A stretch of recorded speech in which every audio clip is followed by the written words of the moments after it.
All right, guys, there was a conversation on Reddit about how to choose the right pick profile for American 1100 locks in particular. So I just have a few American 1100s, but this will apply to many pin tumbler locks, at least initially, that you're going to find yourself getting into in those kind of orange and green belt level locks. So I have here the Reaper, McNally Reaper pick set. So they're ordered from pick profile 1 through 5. Each one is numbered. If you don't have one of these, you can see at the base of the pick, it has a number on it. And they go from a really shallow design where there's almost no hook to it to a deep hook.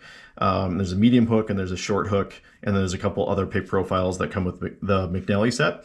I'm just going to show you a quick way to assess which pick is going to work for your lock. So I have a few American 1100s. So let's just take a look at these real quick. If you look at the key, you're going to find let me grab one of these here. I'll get a short hook. You can see where the pins specifically are going to touch the key. So here's the first position here, second, third, fourth, and fifth position. So you can see in this particular lock, you have basically a zero cut spot here for the first position, which means you may not even have to pick that pin or hardly breathe on it and it's going to click in place. Whereas the fourth position is actually quite high. So if I go at this particular lock with a short hook or something shallower like one of these other two on the Reaper set, you may end up oversetting. So for instance, this fourth position, you may end up oversetting the third position trying to get to the fourth position. So that's what a deeper hook is really useful for, is making sure you're addressing the pin you're trying to pick and not messing with the other pins around it. So on this particular one of the really easy ways to figure out if your pick is going to work is put the key in the lock and figure out where the base point is that you're going to be levering off of with your pin or with your pick.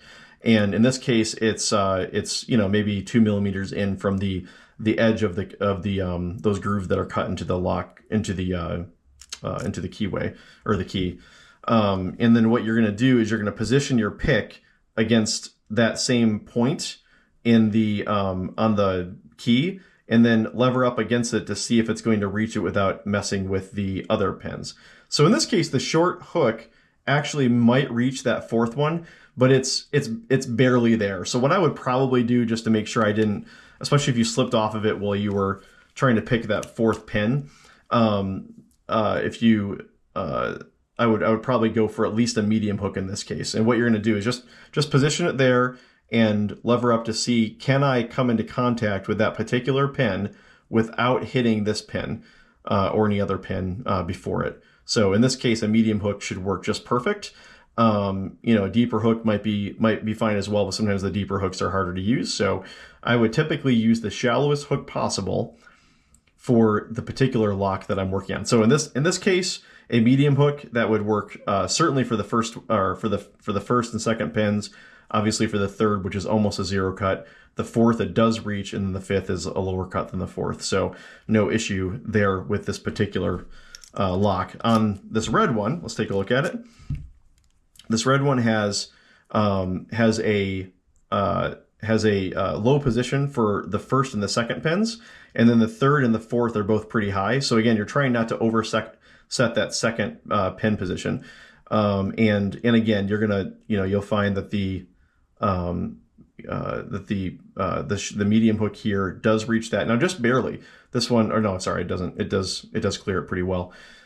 So it does get to that third and that fourth pin. The fifth one's low, so that doesn't matter. But that'll work just fine with a medium hook. And then on this blue lock, this actually has pretty easy bitting. So again, no issue there at all with the medium hook. That's going to work just fine. So if you just take your key and you hold your pick up to it, you're going to be able to put it in those pin positions and see, does this reach without interfering with anything else? And just to give you an example, if you take this one again, and I put this I forget what they call this. This isn't the meticular, this is something else, but whatever this pick is called, if you take this pick and you put it up against here and you try to get to these pin positions, you can see I'm crossing that third pin position by doing that, which means if I try to pick this lock with this pick, I'm going to inherently push that third pin up too high and overset it, and I could struggle with this lock for hours and never get it because this pick is not going to allow me to pick that fourth position without oversetting the third. So what I would always do is, if you have the key, especially when you're first starting out and learning how to feel the pins, especially in a new lock, if you haven't picked the American 1100 before, just start out by making sure your pick, the pick itself is going to work for you, because it can be quite frustrating if you're trying to pick a lock and you just can't get it, just to find out, an hour or 2 or 3 hours later that you were just using the wrong pick the whole time.